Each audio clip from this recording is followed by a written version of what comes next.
the first time, the NBA champion resides in Oklahoma City. The storybook season is complete. The Oklahoma City Thunder are NBA champions after knocking off the Indiana Pacers in a tough 7-game series. The finals MVP is none other than Canadian Shai Gilgeous-Alexander, who averaged more than 30 points a game in the series. Sportsnet Donnovan Bennett joins us now to break all this down. What an accomplishment. I know, really exciting, not just for Shai, but all of Canada.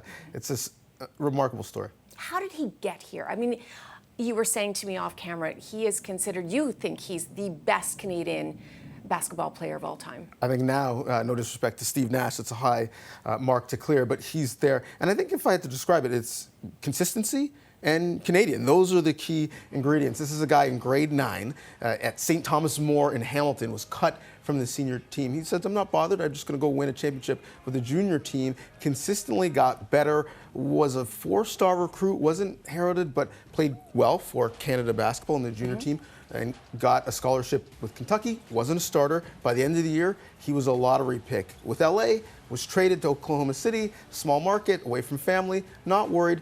His points have gotten better year after year after year. Now, a decade removed from being cut, he's a finals MVP, as you mentioned, at 3 years in a row scoring 30 points. So he's just trusted the work and trusted the Canadian roots that he has and the resources that he had here in Canada.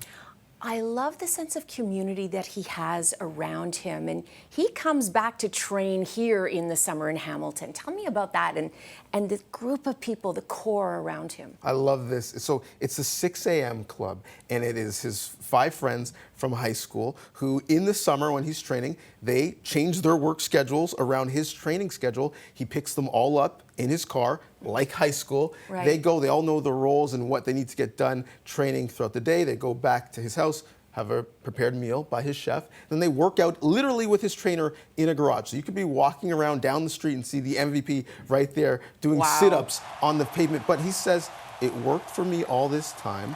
I'm not going to change. Like Drake, no new friends. I'm going to continue to do what I've liked to do with the people who have loved me, and it's working. So it's no coincidence that every shoe that has come out in his first signature shoe line, first for Canadian, named after a family member.